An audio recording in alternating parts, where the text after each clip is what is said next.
November માસ અડધો વીતી રહ્યો હોવા છતાં કચ્છમાં હજુ સુધી માફકસર ઠંડીની શરૂઆત થઈ નથી.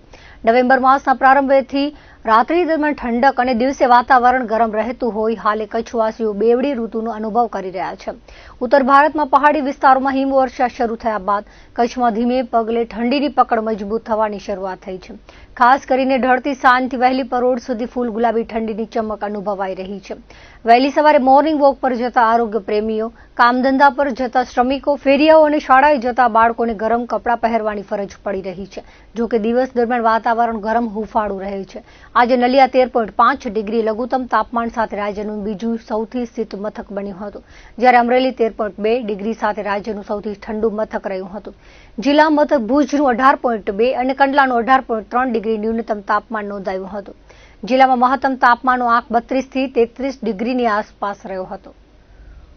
ભારતના ઇતિહાસમાં અનેક ક્રાંતિકારીઓ થયા છે. ભારતના ઇતિહાસમાં એવા પણ ક્રાંતિકારીઓ થયા છે જેઓ શિક્ષિત ન હતા, આર્થિક રીતે પણ તેમની પાસે કોઈ મૂડી ન હતી, છતાં પોતાના આત્મબળ અને રાષ્ટ્રભાવનાના કારણે સમાજમાં ક્રાંતિ લાવવામાં સફળ રહ્યા હતા. ભગવાન બિરસા મુંડા પણ એક એવા ક્રાંતિકારી હતા જેમણે તમામ અસુવિધાઓ વચ્ચે સમાજ અને રાષ્ટ્ર માટે મહત્વનું યોગદાન આપ્યું હતું. જંગલ વિસ્તારમાં રહેતા એક આદિવાસી વ્યક્તિ જેણે એવી ક્રાંતિ લાવી હતી જેની પ્રેરણા આજે સમગ્ર સમાજ લઈ રહ્યું છે. તેઓ ભુજમાં ભગવાન બિરસા મુંડાની 150મી જન્મ જયંતિ નિમિત્તે આયોજિત જિલ્લા કક્ષાના કાર્યક્રમમાં ભુજના ધારાસભ્ય કેશુભાઈ પટેલ ઉપસ્થિતોને ઉદબોધન કરતા જણાવ્યું હતું. તેમણે કહ્યું હતું કે વડાપ્રધાન નરેન્દ્ર મોદીએ દેશને વિકસિત રાષ્ટ્ર બનાવવા આહવાન કર્યું છે. આ પરિકલ્પના માત્ર મીઠુંભર લોકોના પ્રયાસોથી સાકાર થશે નહીં. ભગવાન બિરસા મુંડાએ જે રીતે તમામ અસુવિધાઓ વચ્ચે રહી રાષ્ટ્ર અને સમાજ માટે કાર્ય કર્યું હતું, તેમાંથી પ્રેરણા લઈ દરેક જણ પોતે જે ક્ષેત્રમાં હોય તે ક્ષેત્રમાં રહી પોતાનું યોગદાન આપશે તો વિકસિત રાષ્ટ્રની કલ્પના સાકાર થશે. તેમણે આ પ્રકારના પ્રેરણાદાયક કાર્યક્રમના આયોજન માટે ગુજરાત સરકારના આદિજાતિ વિકાસ વિભાગ અને જિલ્લા વહીવટી તંત્રને અભિનંદન પાઠવ્યા હતા. અબડાસાના ધારાસભ્ય પ્રદ્યુમનસિંહ જાડેજાએ જણાવ્યું હતું કે ભગવાન બિરસા મુંડાએ જ્યારે એક ધર્મ એક દેશ માટે લડત ચલાવી હતી ત્યારે પરિસ્થિતિ ખૂબ વિપરીત હતી. અંગ્રેજોના શાસન અને ગરીબી વચ્ચે રહી તેમણે જે કાર્ય કર્યું તે દેશ અને સમાજ માટે પ્રેરણારૂપ છે. તેમના સૂચવેલા માર્ગ પર ચાલી આજે દેશના વડાપ્રધાન નરેન્દ્ર મોદી અને ગુજરાતના મુખ્યપ્રધાન ભૂપેન્દ્રભાઈ પટેલ આદિજાતિના કલ્યાણ માટે જે કાર્ય કરી રહ્યા છે તે ખૂબ સરાહનીય છે. આજે દરેક દેશવાસી મારો પરિવાર, મારો સમાજની ભાવના છોડી દેશ માટે કાર્ય કરવાની ભાવના કેળવે તેવો અનુરોધ કર્યો હતો. જિલ્લા પંચાયત પ્રમુખશ્રીએ પણ પ્રાસંગિક ઉદબોધન કર્યું હતું. ગુજરાત સરકારના આદિજાતિ વિભાગ અને જિલ્લા વહીવટી તંત્રના ઉપક્રમે ભગવાન બિરસા મુંડાની 150મી જન્મ જયંતિ અને જનજાતિ ગૌરવ વર્ષ ઉત્સવ નિમિત્તે ભુજની લાલન કોલેજના ગ્રાઉન્ડમાં જિલ્લા કક્ષાના કાર્યક્રમનું આયોજન કર્યું હતું. કાર્યક્રમના પ્રારંભે ઉપસ્થિત મહાનુભાવોનું પ્રાંત અધિકારી અનિલ જાદવે શાબ્દિક સ્વાગત કર્યું હતું. ત્યારબાદ જિલ્લા વહીવટી તંત્ર દ્વારા મંચસ્થ મહાનુભાવોનું પુષ્પગુચ્છથી સ્વાગત કરાયું હતું. ભગવાન બિરસા મુંડાના જીવન, સંઘર્ષ અને સંસ્કૃતિ અને ફિલ્મ દર્શાવવામાં આવી હતી. ભગવાન બિરસા મુંડાના જીવન ચરિત્ર પર હિંમતસિંહજી વસણ ગર પ્રકાશ પાડવામાં આવ્યો હતો. મંચસ્થ મહાનુભાવોના હસ્તે આદિજાતિ સમાજના રમતવીરો, તેજસ્વી વિદ્યાર્થીઓ, પ્રગતિશીલ ખેડૂતો, સ્થાનિક લેખકો, ડોક્ટર્સ, વકીલ, ઉદ્યોગપતિઓને પ્રશસ્તિ પત્ર દ્વારા સન્માનિત કરાયા હતા. આદિજાતિ સમાજના લાભાર્થીઓને વિવિધ લાભોનું વિતરણ કરાયું હતું. આ પ્રસંગે જિલ્લા પંચાયતના ઉપપ્રમુખ, જિલ્લા કલેક્ટર, આદિજાતિ સેવા સંઘના મહિલા રાષ્ટ્રીય અધ્યક્ષ, ભુજ નગરપાલિકાના પ્રમુખ, તાલુકા પંચાયતના પ્રમુખ, જિલ્લા પંચાયતના પૂર્વ પ્રમુખ, સામાજિક ન્યાય સમિતિના ચેરમેન, જિલ્લા અને તાલુકા પંચાયતના હોદ્દેદારો, સભ્યો, વિવિધ સરકારી વિભાગના અધિકારીઓ હાજર રહ્યા હતા. હું છેલ્લા 40 વર્ષથી આદિવાસીઓનું સમાજની અંદર કાર્ય કરું છું.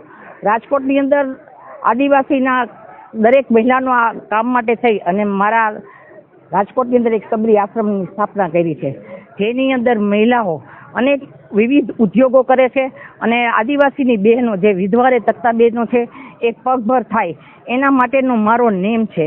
મને જે રાષ્ટ્રીય મહિલા અધ્યક્ષ બનાવી છે, મને બહુ જ ગર્વ છે કે ભારતીય આદિમ જાતિ સેવા સંઘ દિલ્હીની રાષ્ટ્રીય મહિલા અધ્યક્ષ જે બની છું, એ જ સંસ્થાની અંદર આપણા રાષ્ટ્રપતિ દ્રૌપદીએ અભ્યાસ કર્યો હતો. આ સંસ્થાની શાખા આખા દેશની અંદર 128 સંસ્થાઓ છે કે જેની અંદર જંગલમાં રહેતા પુઅર, ગરીબ, આદિવાસી બહેનો, નાના બાળકોને આ સંસ્થા રોજીરોટી આપે છે, ભણાવે છે અને વિદ્યાર્થી શિક્ષક આપી અને આગળ વધારે છે. આવી 128 સંસ્થા સમગ્ર દેશની અંદર ચાલે છે અને એનું સંચાલન અમારી આ સંસ્થા કરે છે અને એનો ભાર મારી ઉપર આપ્યો છે. ખૂબ જ મને ગર્વ થાય છે કે આજે હું મારા દેશ અને મારા સમાજની બહેનો, આદિવાસી સમાજની મહિલાઓ માટે અનેક ઉત્કર્ષના કાર્યો કરવા માટે તત્પર છું. આજનો કાર્યક્રમ મને ખાસ રાજકોટથી ઇન્વિટેશન આપવામાં આવ્યું હતું.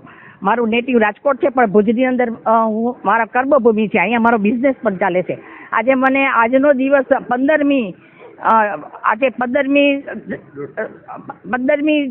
નવેમ્બરે 150મી જન્મ જયંતિ બિરસા મુંડાની ઉજવાઈ રહી છે.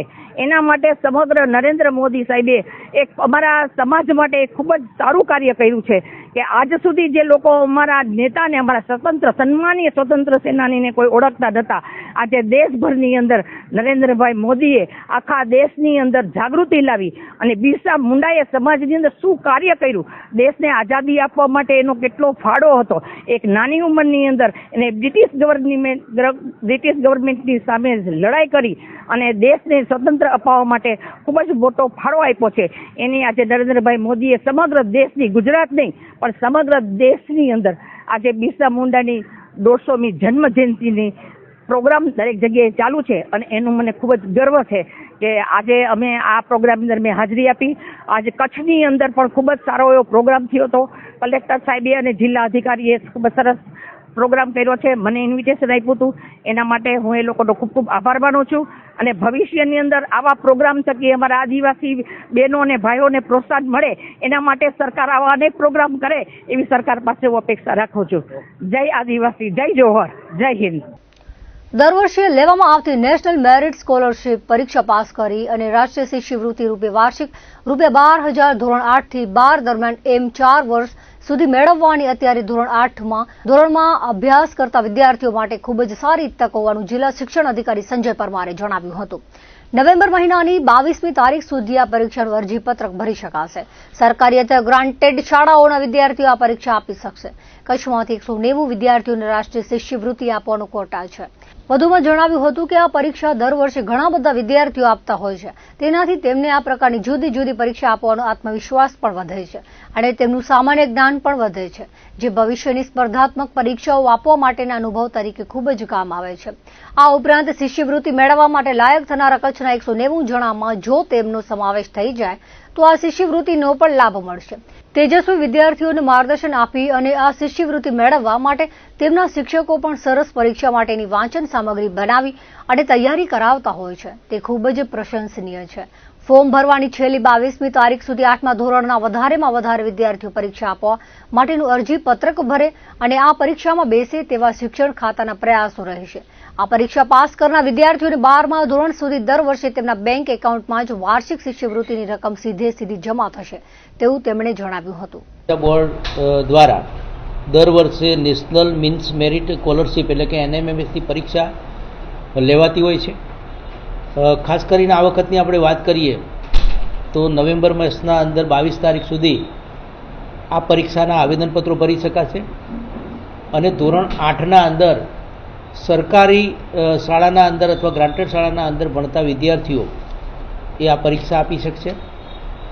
ખાસ કરીને આ પરીક્ષાના અંદર એ પરીક્ષા આપ્યા બાદ એ જો મેરિટના અંદર આવે, આપણે આમ તો ટોટલ આખા રાજ્યના અંદર 5,000થી વધુ વિદ્યાર્થીઓ મેરિટમાં આવતા હોય છે, પણ કચ્છના અંદર આપણે 190નો કોટા આપણો છે, તો 190 વિદ્યાર્થીઓ એ જો મેરિટના અંદર સ્થાન પામે તો એને દર વર્ષે આગળના અભ્યાસ માટે ₹12,000 એટલે માનો કે 9માના 12,000, 10માના 12,000 એમ કરતાં 12મા ધોરણ સુધી એનો 48,000 જેટલા માતબર રકમ એ વિદ્યાર્થીના એકાઉન્ટમાં જમા થતી હોય છે કે જેનાથી એને વધુ અભ્યાસ માટે, એ આગળના અભ્યાસ માટે એની જરૂરિયાતો પૂરી થઈ શકે અને બહુ મોટી સંખ્યાના અંદર દર વર્ષે આ વિદ્યાર્થીઓ પરીક્ષા આપતા હોય છે.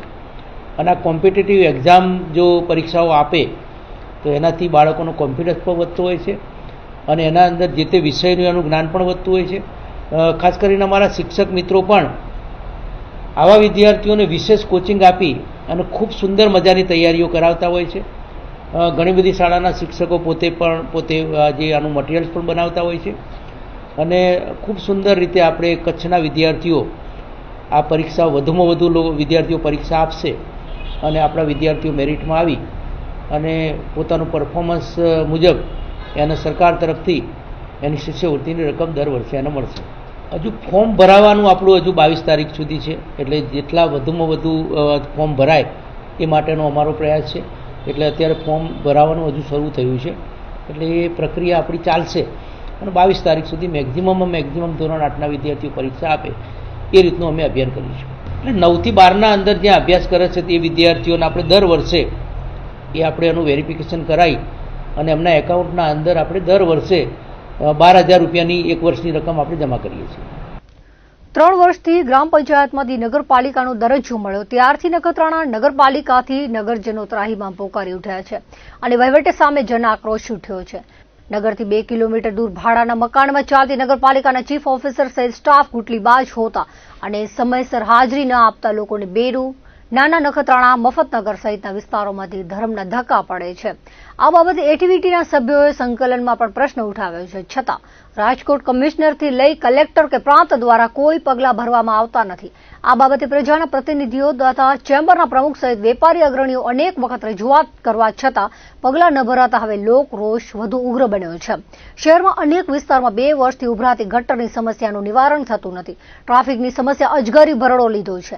વધારામાં વથાણ ચોકથી મોટી વિરાણી જતા માર્ગે ચાલતા વરસાદી પાણીના નિકાલ માટે નાળાની સફાઈ 6 માસથી ચાલે છે. સફાઈ કરેલી માટી, કચરાના ઢગલા, આડસથી રસ્તો અડધો જેટલો રોકાતા ટ્રાફિકની મોટી સમસ્યા સર્જાઈ છે. નગરપાલિકા કોઈ મોટો અકસ્માત થાય તે પછી નાળાની સફાઈ કામમાં ઝડપ લાવશે તેવું લોકો પૂછી રહ્યા છે. આડેધડ ઉપતી લાહથ લારી પર ટ્રાફિકમાં અવરોધાય છે. શહેરમાં રખડતા ઢોરની સમસ્યાએ માઝા મૂકી છે. કોઈ નિર્દોષનો ભોગ લેવાય તે પહેલા રખડતા ઢોરોને પાંજરે પૂરવા જોઈએ. પીવાનું પાણી અમુક સોસાયટીમાં અનિયમિત મળે છે અને કાયા ક્ષારવાળું ગંદુ પાણી મળે છે તેવી રાવ ઉઠી છે, તો અમુક સોસાયટીમાં નિયમિત સફાઈ પણ થતી નથી. શહેરીજનો અનેકવિધ સમસ્યાથી ત્રસ્ત છતાં કોઈ ઉકેલ મળ્યો નથી. નખત્રાણા શહેરમાં વિકાસ કામો માટે સરકાર દ્વારા કરોડો રૂપિયાની ગ્રાન્ટ આપવામાં આવે છે, છતાં પણ વિકાસ કામો યોગ્ય રીતે થતા નથી. આ માટે લોક દરબાર યોજાય તેવી માંગ વિનોદ ચાવડાને કરવામાં આવી છે. શહેરમાં જે કરોડોના કામો થાય છે તે લોટ, પાણી ને લાકડા છાપ છે અને તેમાં મોટી ખાયકી થઈ રહી છે. નગરમાં એકમાત્ર જાહેર શૌચાલય વથાણમાં છે, તે પણ ગંદકીથી ભરાયેલો છે. લોકો જાહેર માર્ગ પર શૌચક્રિયા કરે છે. ઉપરાંત ઠેર ઠેર વરસાદી પાણી ભરાતા મચ્છરોનો ઉપદ્રવ વધ્યો છે.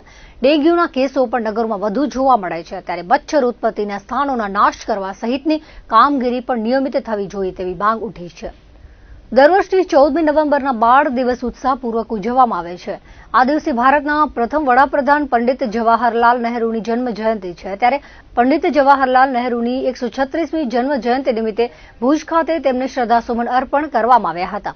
ભુજમાં આવેલી તેમની પ્રતિમાને ભુજ નગરપાલિકા, વિવિધ સંસ્થાઓ તેમજ શાળાના વિદ્યાર્થીઓએ હારારોપણ કરી શ્રદ્ધાંજલિ અર્પણ કરી હતી. આ તકે શંકરભાઈ સચદેએ જણાવ્યું હતું કે લોકશાહી સેવા શાસન અપાવવામાં, ટકાવવામાં તેમજ આધુનિક ભારતના નિર્માણમાં પંડિત જવાહરલાલ નહેરુએ મહત્વનું યોગદાન આપ્યું છે. આઝાદીની લડતમાં તેમણે મહત્વની ભૂમિકા ભજવી હતી. તેમણે કરેલા કાર્યોને આજે પણ યાદ કરવામાં આવે છે. અત્રે ઉલ્લેખનીય છે કે પંડિત નહેરુજી બાળકોને ખૂબ પ્રેમ કરતા હતા અને બાળકો તેમને ચાચા નહેરુના હુલામણા નામથી ઓળખતા હતા. તેઓ માનતા હતા કે બાળકો રાષ્ટ્રનું ભવિષ્ય છે. ભુજમાં શ્રદ્ધાંજલિ કાર્યક્રમ પ્રસંગે ભુજ નગરપાલિકાના પ્રમુખ રશ્મિબેન સોલંકી, ભુજ શહેર ભાજપ પ્રમુખ મિત ઠક્કર, શંકરભાઈ સચદે, દર્શક અંતાણી વગેરે ઉપરાંત શાળાના વિદ્યાર્થીઓ મોટી સંખ્યામાં હાજર રહ્યા હતા.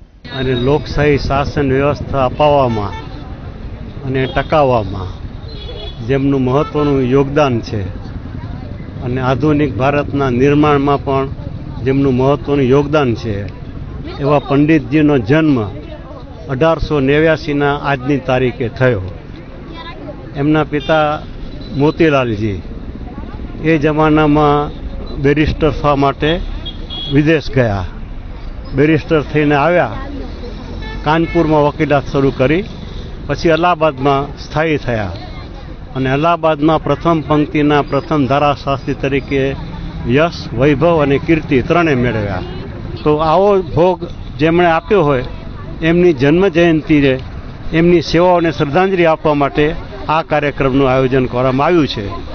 આઝાદી પછી પ્રથમ વડાપ્રધાન તરીકે આજે દેશનું જે ભવ્ય નવનિર્માણ આપણે જોઈ રહ્યા છીએ એના મજબૂત પાયા પંડિતજીએ નાખ્યા અને આજે આપણે સૌ એમને કારણે લોકશાહી શાસન વ્યવસ્થામાં જીવી રહ્યા છીએ. તો એવા રાષ્ટ્રીય નેતાને સેવાઓને શ્રદ્ધાંજલિ આપવા માટે આજે અહીં ભેગા થયા છીએ. મહત્ત્વની વાત કે જેલવાસ દરમિયાન એમણે પ્રિયદર્શિની ઇન્દિરાજીને પત્રો લખ્યા, જે પાછળથી ગ્લાઇમ્સીસ ઓફ વર્લ્ડ હિસ્ટ્રી તરીકે પ્રસિદ્ધ થયા. અને જેલવાસ દરમિયાન ડિસ્કવરી ઓફ ઇન્ડિયા નામનું પુસ્તક પણ એમણે લખ્યું, જે આજની તારીખે દુનિયામાં લોકો વાંચે છે અને બંને પુસ્તકો બેસ્ટ સેલર તરીકે સાબિત થયા છે. તો એમના જીવનમાંથી આ બાળકો કે જે આ દેશના ભાવિ નાગરિકો છે એ પ્રેરણા લે, એ પોતાના પગ પર ઊભા થાય, એ સારા વકીલ થાય, સારા બેરિસ્ટર થાય, સારા ડૉક્ટર થાય, સારા એન્જિનિયર થાય, પોતા માટે, પરિવાર માટે, ફળિયા માટે, શહેર માટે, જિલ્લા માટે, રાજ્ય માટે, છેવટે દેશ માટે કંઈક ને કંઈક કરવાની એમને પ્રેરણા મળે. એ રીતે આજે આ કાર્યક્રમનું આયોજન સત્યમ સંસ્થાના રાહબર ભાઈ શ્રી દર્શક અંતાણીના માર્ગદર્શન કરવામાં આવ્યું. આપે જોયું કે બાળકોએ મોટી સંખ્યામાં હાજરી આપી છે. 2 જવાહરલાલ નહેરુને પણ આપે જોયા, જે 4 વિદ્યાર્થીઓએ સ્પર્ધામાં ભાગ લીધો હતો અને પ્રથમ 4 નંબરે આવ્યા, એમને ઇનામોની વહેંચણી કરવામાં આવી. હું ઈચ્છીશ કે આવા રાષ્ટ્રીય નેતાઓના જન્મદિવસ અને પુણ્યતિથિ ઉજવણી સારી રીતે કરવામાં આવે, કે જેથી કરીને લોકોને એમના જીવનમાંથી અને કાર્યોમાંથી પ્રેરણા લેવાની તક મળી રહે. દર્શક મિત્રો, આ હતા અત્યાર સુધીના કચ્છ ટીવી સમાચાર. ફરી મળીશું નવા સમાચારો સાથે, નવી અપડેટ સાથે. ત્યાં સુધી મને રજા આપશો. નમસ્કાર.